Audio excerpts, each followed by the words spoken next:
Buenos días.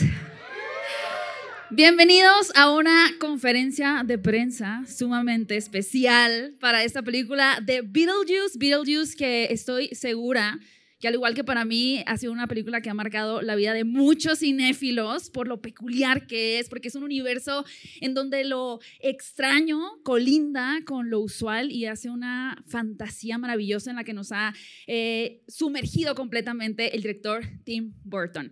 Y obviamente todos estamos aquí porque en unos minutos tendremos aquí a parte del elenco, a su director. Pero antes que nada, quiero recordarles que no se puede grabar la conferencia de prensa, no se pueden tomar fotografías, está estrictamente restringida esta situación. Van a poder tomar fotos cuando aparezca el elenco, pueden grabar sus videos también para publicarlos más adelante, pero una vez que arranque la conferencia ya no se pueden tomar más fotos, más videos, se los pido como con toda la atención y el respeto posible.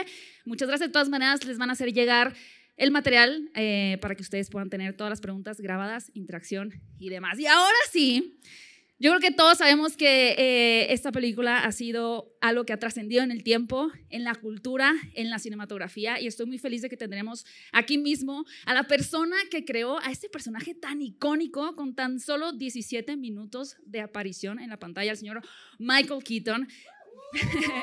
También tendremos a una voz de toda una nueva generación que le aporta un montón de frescura a esta película, que por supuesto es Jenna Ortega, quien trabaja una vez más con este director. Se integran dos nuevos personajes, dos nuevos talentos, que son nuestra queridísima Mónica Bellucci, en un personaje que les va a encantar, y también Justin Theroux, que está un poquito más alejado de la familia Dietz, pero no por eso es menos peculiar. Por supuesto, nos acompaña también el productor, quien tuvo la visión para traer nuevamente a este personaje a la pantalla grande. Y claro que sí, la mente maestra detrás de esta película de Beetlejuice, Tim Burton. Así que les pido que con un fuerte aplauso recibamos al elenco y al director de esta película. Y ahora sí, como dirá nuestro querido Beetlejuice, it's showtime. Welcome. Thank you. Señor Tim Burton, vamos a dar la bienvenida a Michael Keaton. A continuación nos acompaña Jenna Ortega.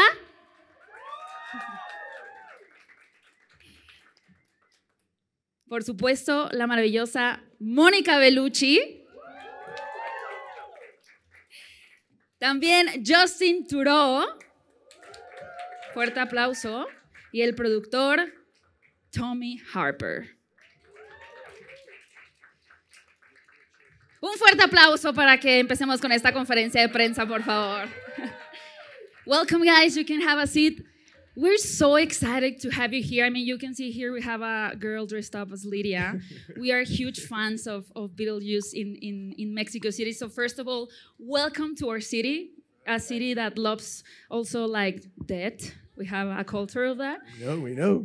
And I want to start by asking you, Tom, Mr. And Michael, we often talk about nostalgia in movies as something that audiences like because they can relive memories from when they were younger. But we can imagine what nostalgia means for you, for the cast, for the crew. So I wanted to ask you how Beetlejuice has followed you in your life, in your career, how he has stuck with you and somehow led you to make this movie and be a part of this movie again. Well, for me, I mean, nostalgia is a strange word. I didn't look at this nostalgically. I looked at it like it was a character that I enjoyed in a world I enjoyed, and it just never left me. I mean, obviously it took like 35 years to make it again, but it was like something that just felt finally after all of this time and seeing how people, you get older and you go from like the Lydia character going from a teenager to an adult, and that's a journey we all take, and it's the kind of a thing. So the idea of like making like a weird family movie just felt really, really right. So to me, it wasn't nostalgic. It's just I thought of it more of like a strange family, a weird family movie.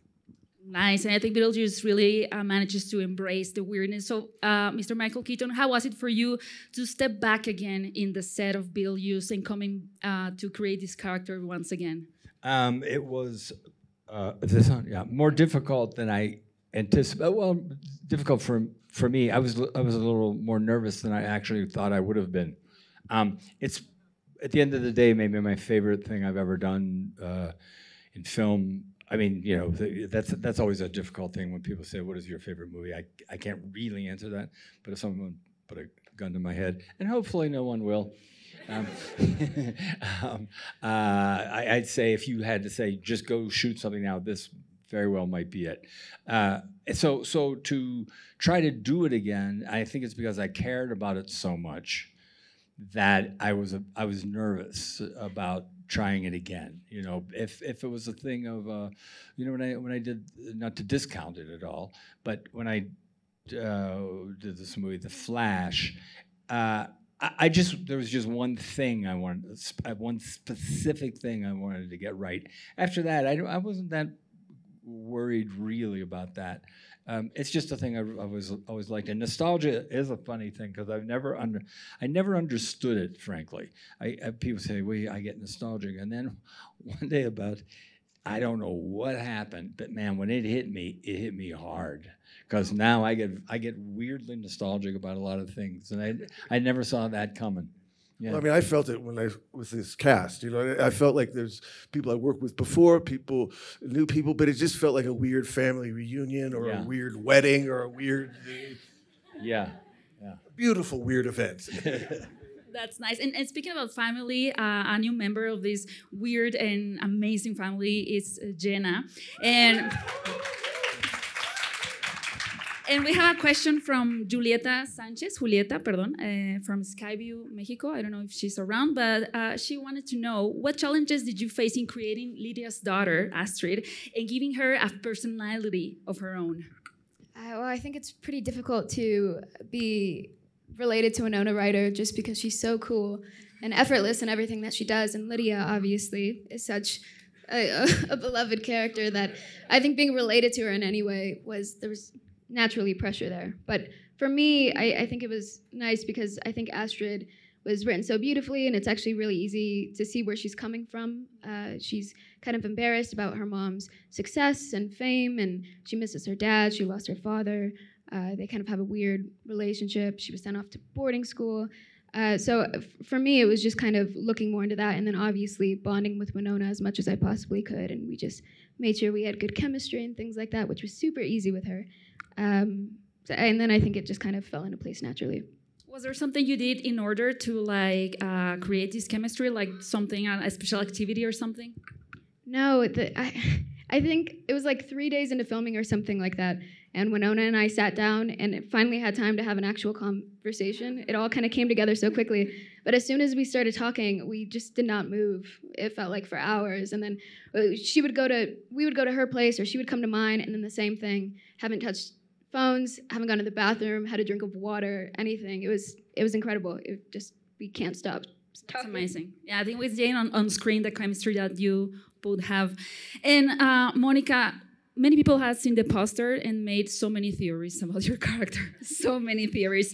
But we have a question from Gustavo Hernandez from Cinemex that he asked, what was it like to prepare for entering Tim Burton's world and specifically stepping into this role, mysterious role of Dolores?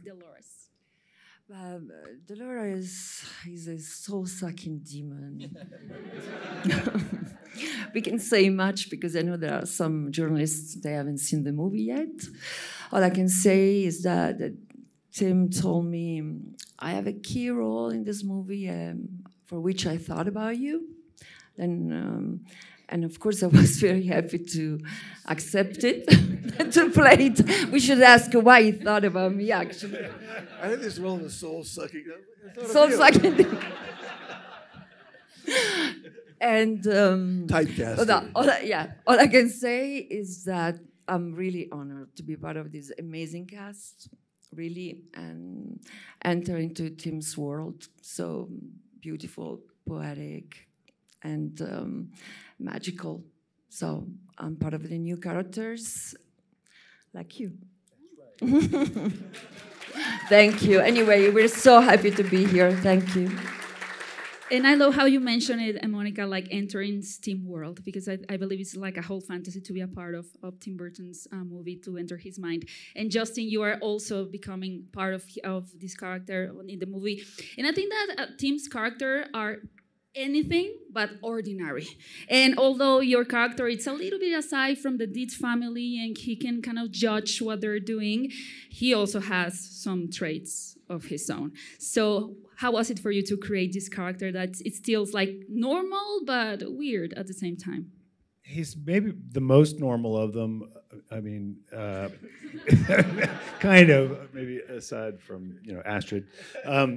But it was great. It's one of my favorite things to play, sort of comedically, which is shallow and stupid, and sort of not very bright. And add to that, there was sort of this emotional component to him, which I really just found hilarious. And then touching on the nostalgia part, being a new member of the cast and being able to, and being a huge fan of the movie originally, to be able to walk onto it, I was, overwhelmed by those sets and just sort of the imagination that had gone into them and all the characters. And frankly, the script was incredible. So it's a fabulous experience. But I mean, all these people really, I had to just jump in because the script was good, but everybody really added to it. That was the beautiful thing for me, was like in the spirit of the first one, there was a lot of improv, there was a lot of people really on a daily basis coming up with things on the set. So for me, the energy was fantastic, and that, again, made it creative and fun, and I guess you might say nostalgic. I don't know.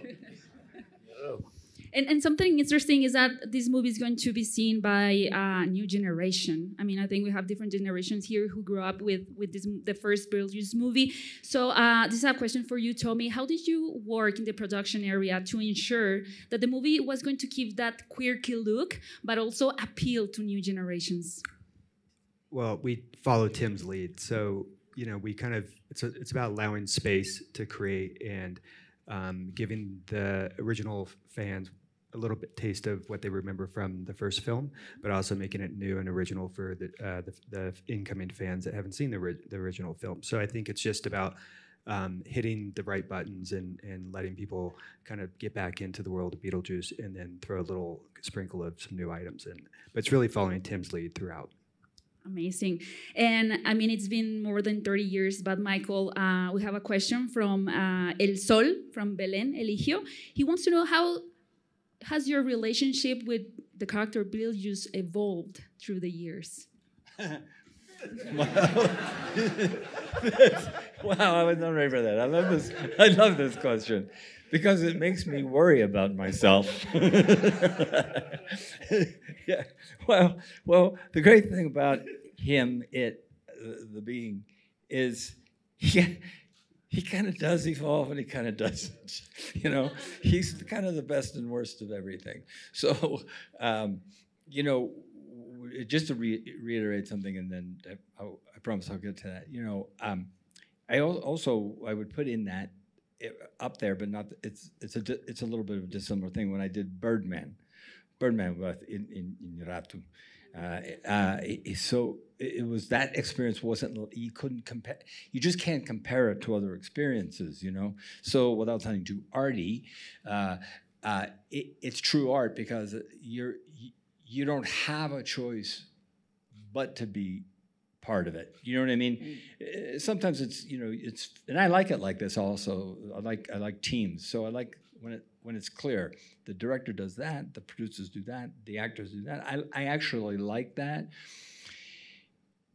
This is not like that. This is a true art experiment, a controlled art experiment, and where like Tim says, everybody had an idea, and he welcomes it, and it's such a fun environment to be in when that happens, because you're not discounted, you might have a lousy idea, but it's an idea because you feel free to do it. So, as that pertains to the question, I'm not quite sure, but you have to.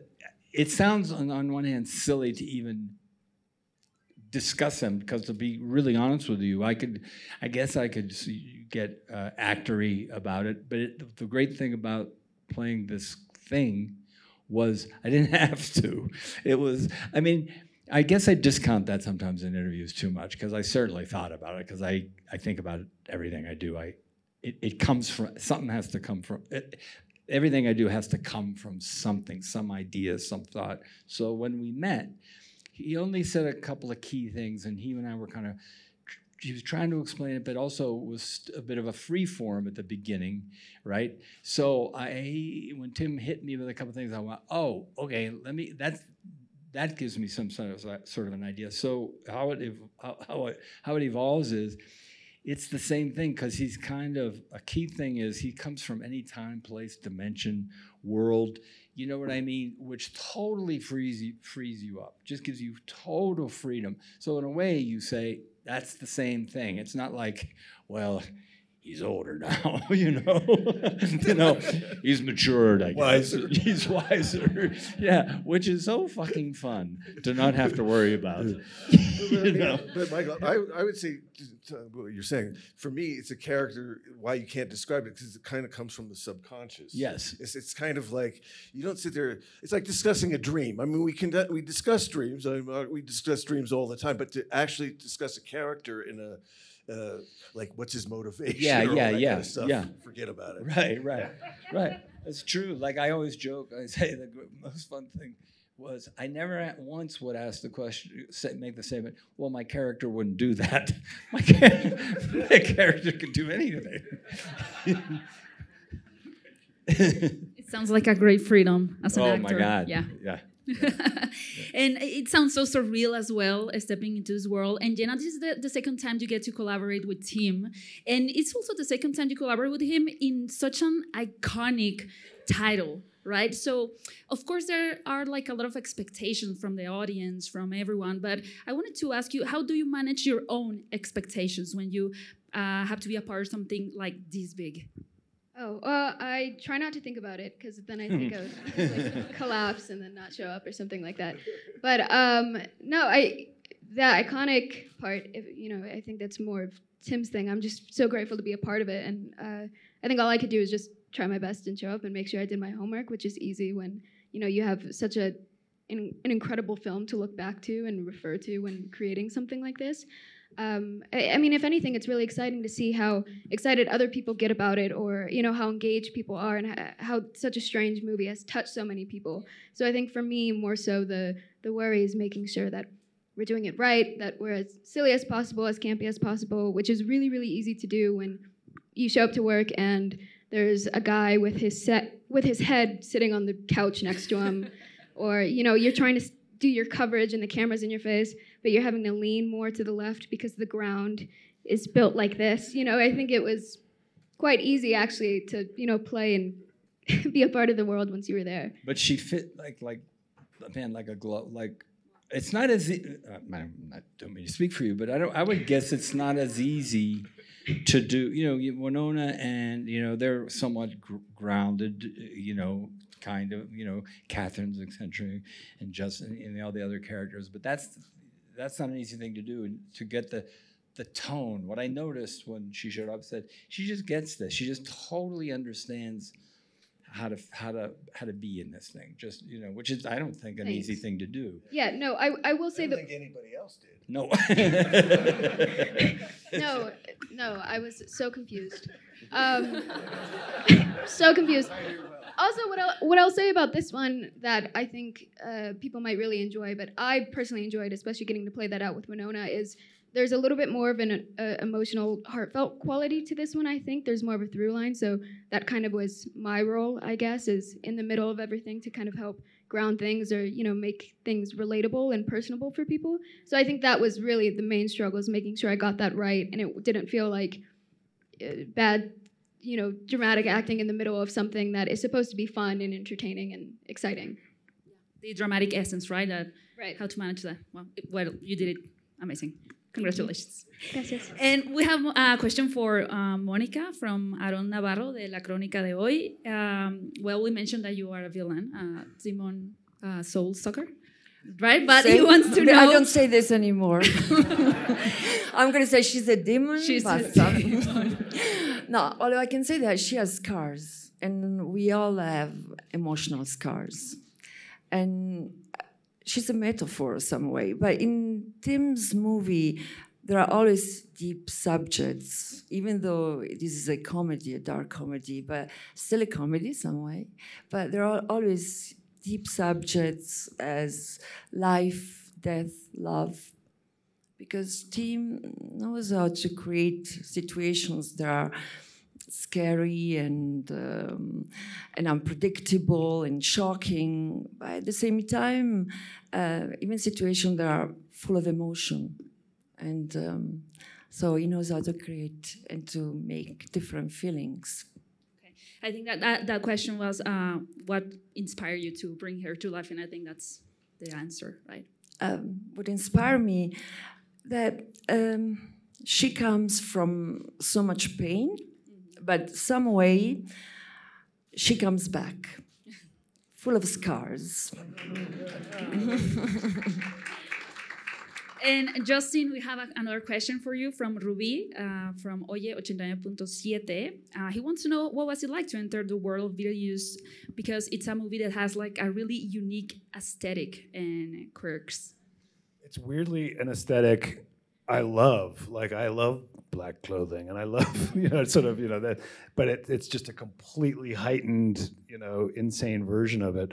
So, as I said before, to sort of step into it after having observed it or seen it reflected in pop culture for so long, and obviously being a huge fan of Tim's work writ large, it was just kind of incredible, and everyone sort of has their own little movie happening within this movie. Everyone has their own very, very, very specific point of view, and again, that's large credit due to the script, Tim's vision. So it's just kind of fun. It was, and it is so fully realized.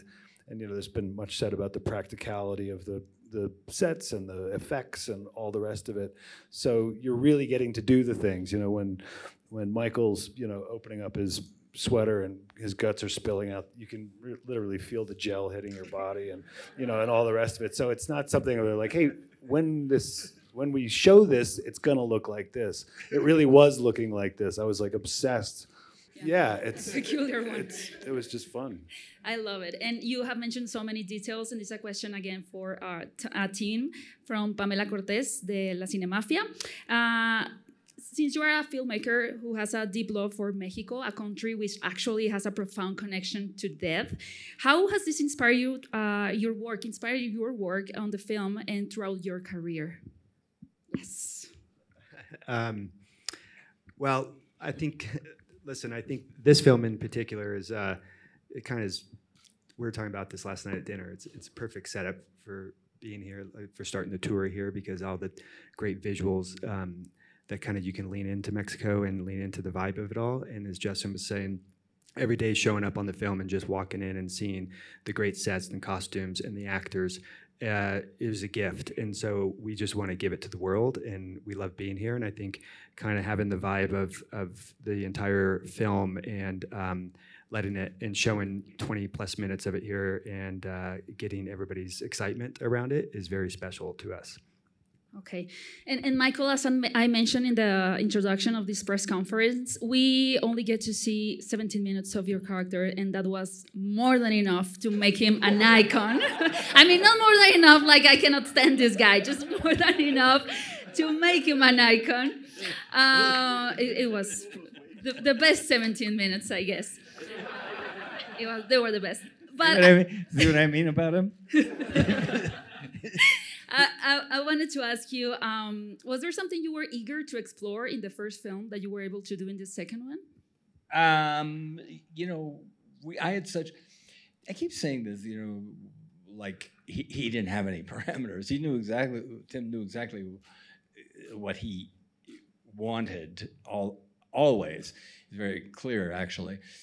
So I keep saying I had the freedom to do anything. Well, you're within the boundaries of this world, do you know what I mean? So, no, it was really more, in fact, I'll tell you the truth. In this one, I'm pretty sure if I really went back and looked at it, yeah, there's a ton of improvisation and a ton of, I just create things, and Tim either says yes or no, mostly yes, because it'll spur an idea in his head, you know, or Catherine will come up with something. And so there was all that, you know, creation on the spot.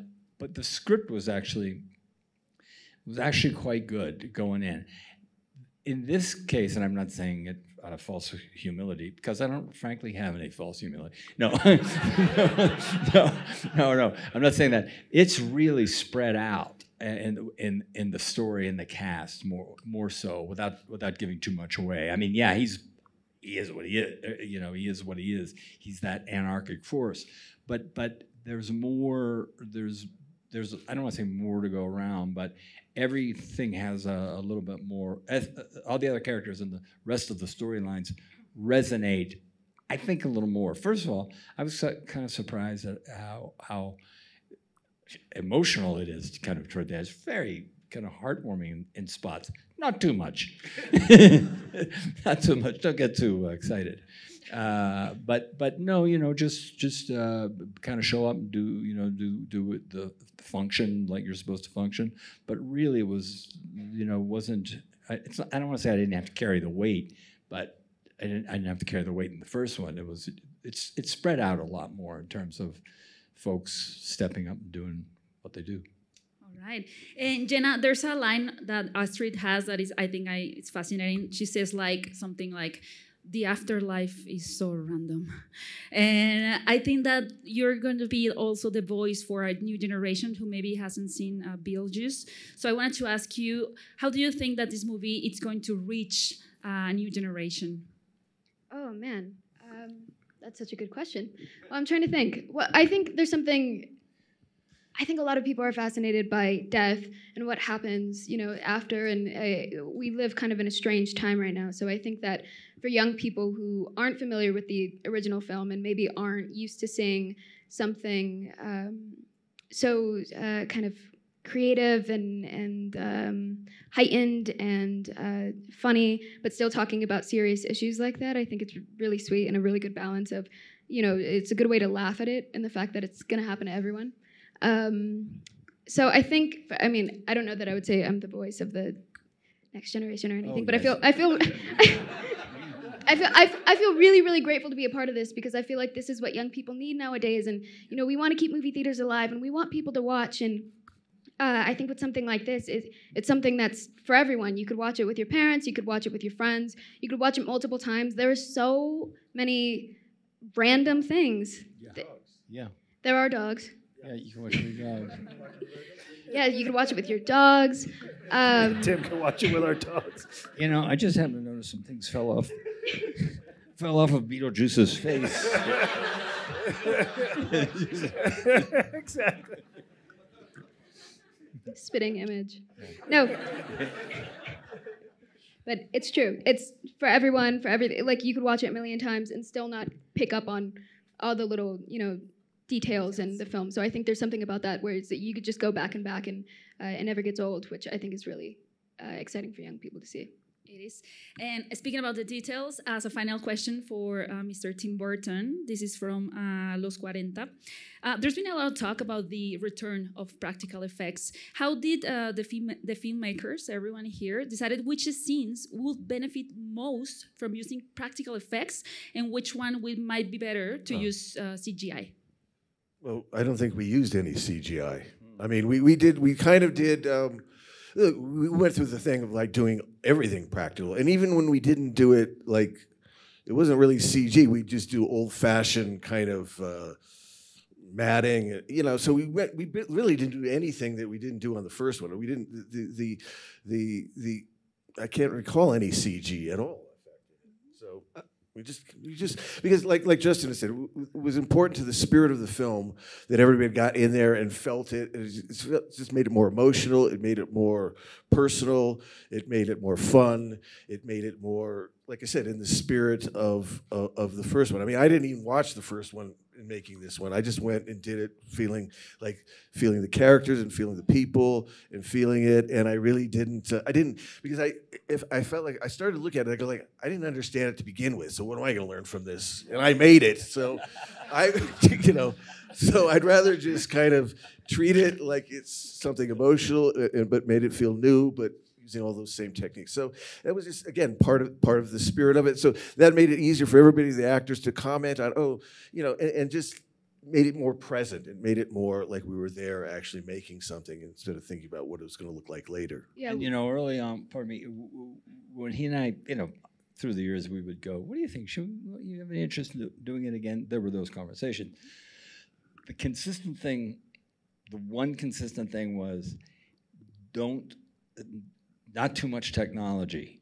I just knew it. And Tim said, don't worry, that's never going to happen. There was always an agreement, if we ever did it again, it had to be handmade. Because I don't think people consciously understood when they first saw it. Now I think they do, actually. But I don't think they consciously understood what it was about how they, the attraction. First of all, it was just really creative and fun to watch and funny. But I don't think people consciously understood what they were drawn to exactly. You know what I mean? Because that's a hard thing. You're removed a little bit, as brilliant as things like these movies I see. I mean, I'm in the business and I don't understand how certain things are done in movies I look at. It's mind-blowing, the technology, just unbelievable. But there's a tiny, tiny separation, if you ask me. There's a subconscious, tiny little bit distance. I think we don't even know it now, but I believe so deep there is. In this, you can't put your finger on it, but and so for us to be in the environment, I can't tell you how much fun it is out of the corner of your eye. See somebody like with fishing line pulling something, like a cat's tail. Yeah, like a cat's tail. It's just the most fun, It's like being a kid, Well, I think everyone in this room, or at least I hope, are going to enjoy this amazing movie, Beetlejuice. Beetlejuice, that it's basically a celebration of the eccentric, the weird, the beautiful, of the beauty of life as well. Like all of you. Like all of you. And also a reminder that even in the afterlife, we can have some laughter, mischief, and a little bit of darkness. So in the mood of Beetlejuice, and to get this day started and your visit to Mexico, well, let's say it's showtime. Thank you so much. Thank you so much for being here.